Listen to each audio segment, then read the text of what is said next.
Thank you very much that you are ready to answer our questions and you have a time to sit with us. This interview was quite important for us, your statements before you leave our country. And our first question, it's your first visit in Georgia after the elections, after the October elections, and you now met for the second time with Prime Minister, government members. What has changed since elections in Georgia? How do you think? How do you evaluate the situation here? The fact is that when we're speaking about NATO, nothing has changed. And I think that's the good news. I have met representatives of the government as well as representatives of the opposition. And from both sides, it's stressed that there is continuity, that both government and opposition continue to support Georgia's Euro-Atlantic aspirations, including future membership of NATO. And I think that's a good news. And what about reforms? And I want to ask you the thing that after the elections, we have the cohabitation process. It's quite new for Georgian political life. It's for the first time for us. It's quite common in Europe, but it's for the first time in Georgia. How do you evaluate this work, this 8-9 months period? Work done by Georgian government, or as Prime Minister said yesterday, it's not a quite big time for you to make some decisions? Well, cohabitation is never easy. Even in countries where we may be used to a kind of cohabitation, it's always a challenge. So it shouldn't be a surprise that it's a challenge in Georgia as well, because it's the first time. But I have noted some positive examples of cohabitation. For instance, the parliament unanimously adopted a policy on Georgia's foreign policy course, including its Euro-Atlantic ambitions. That's good news. Similarly, the parliament unanimously adopted certain amendments to the constitution. These are excellent examples of how government and opposition can work together to the benefit of the Georgian people. Where do you see some problems? What are your recommendations? Well, as regards NATO, I don't see big problems because there is this consensus. Which I appreciate. So we will continue to work with Georgia within the NATO-Georgia Commission to move reforms forward. You stressed yesterday several times that now the new test and new challenge for Georgia is future presidential elections. Why you stress on it, and not only you, the whole international society? We stress the importance of elections because free and fair and transparent elections that reflect the will of the people are essential elements in building up democratic credentials to mature democracy. And NATO is more than just a military alliance, it's a community of values. We strongly believe in freedom, democracy, the rule of law. And we would expect our partners to live up to the same principles, and that's why we stress the importance of credible elections. And also you said yesterday that now Georgia is closer to NATO, much closer now, but still the country much has to do. We want to know more about this topic. Can you specify some details if you can?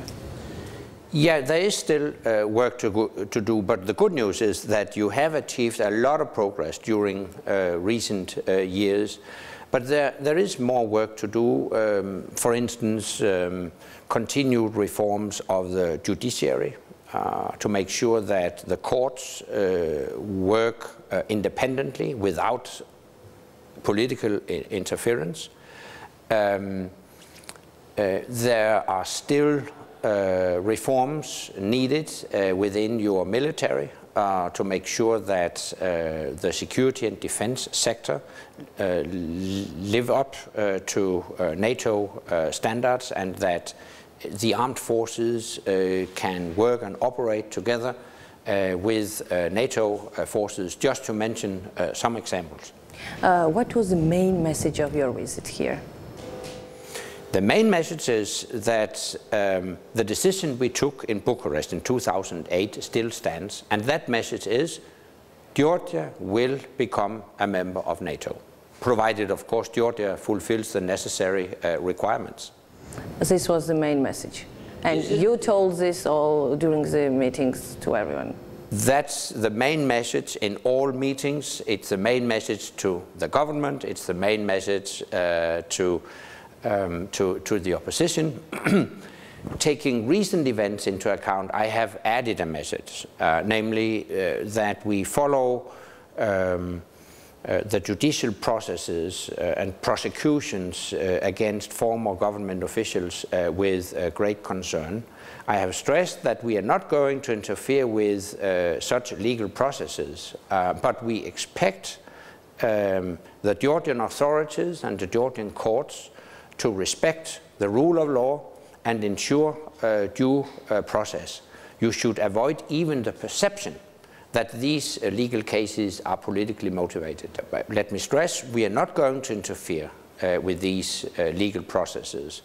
It is for the Georgian authorities and the Georgian courts to deal with these matters. But it is part of the fundamental democratic values that such prosecutions are dealt with in a transparent manner, that they respect the rule of law, that people are ensured due process, and we have repeatedly stressed these important principles. I want to ask you, by all means, about relationship with Russia. During the previous government, our country had no diplomatic ties, no commercial relationship. Now, new government, Prime Minister said several times that the priority of a new government is to normalize situation, have a dialogue with Russia, and there is some new signs and signals from both sides. Which approach do you think will have results in the end? I would commend both the previous government and the current government for their steps to improve relations with Russia. A number of steps have been taken, including accepting Russian membership of WTO, some more liberal visa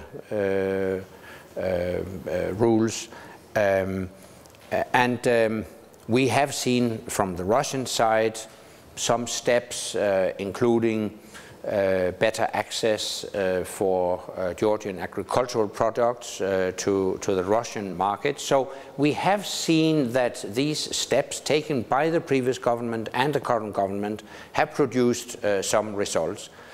So I think in conclusion that it pays to engage in a constructive dialogue with Russia. But when we talk about occupied territories, I mean that direction. Yeah, but in that respect, we haven't seen Russia reciprocate. Unfortunately, on the contrary, we have seen steps to build fences along the administrative border line in South Ossetia. And that's, of course, of grave concern. Building such fences is contrary to international law. It is contrary to the ceasefire agreement from 2008. It is completely unacceptable, and we ask Russia to reverse it.